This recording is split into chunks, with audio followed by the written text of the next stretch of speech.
Assalamu alaikum student. Now we started our new book and new class. Rockmark English Book 3. The author is book is John Nicholson. This book content is Unit 1, page number 6, title Roger's Bow and Arrow. Students, now our first topic is Roger's Bow and Arrows. Roger's grand had a pear tree that grew right alongside the wall of her house. Roger की दादी जान के घर की दीवार के बिल्कुल साथ एक नाशपाती का दरख्त उगा हुआ था. Sometime when Roger stayed with his gran, if the fruit was ready, he would lean out of the bedroom window and pick a juicy ripe pear.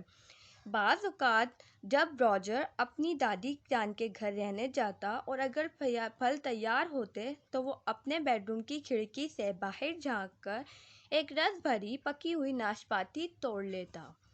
Don't forget, said Roger, every autumn, grans are not supposed to climb ladder. It's far too dangerous. I will pick the pears for you. हर साल खिज़ा के मौसम में Roger अपनी दादी जान से कहता, ये कभी मत भूलें कि दादियों का सीढ़ियों चढ़ना मुनासिब नहीं, ये इंतहाई ख़तरनाक होता है. आपके लिए नाशपातियाँ मैं तोड़ूंगा. वेरी वेल, बहुत अच्छा, said Gran with a sigh because she loved climbing ladder. But she said she wouldn't and Grans always keep their promise. दादी ने आह भरकर कहा क्योंकि उन्हें दादी को सीढ़ियों चढ़ना बहुत अच्छा लगता था. दादी ने कहा कि वो दादी सीढ़ियाँ नहीं चढ़ेंगी और दादियाँ हमेशा अपने वादों पर कायम रहती हैं. Why do the biggest and best pear grow on the end of the branches where no one can reach them? Gran asked Roger as they were picking the fruit. सबसे अच्छी नाशपातियाँ शाखों के सिरों पर क्यों उगती हैं जहाँ कोई उन तक पहुँच ही नहीं पाता. जब वो फल तोड़ रहे थे तो दादी जान ने रॉजर से पूछा, I can read them from the ladder or from the bedroom window, said Roger looking puzzled, but I know I can and run window.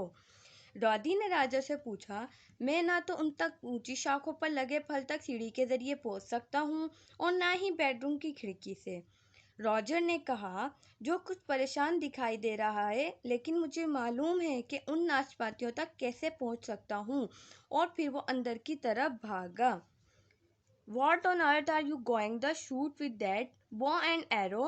Grant gasped. Not me, I hope, and she laughed.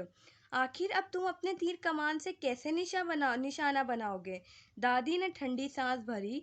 मुझे उम्मीद है कि मुझे निशाना नहीं बनाओगे, और वो हंस पड़े. Now Roger had tied a string to each of his arrows, which had little sucker in the end instead of sharp tip.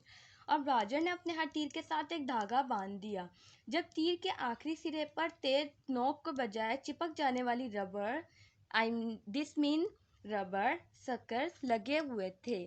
Every time he hit a pear, Roger gave the string a quick tug, and the fruit fell into Gran's outstretched apron.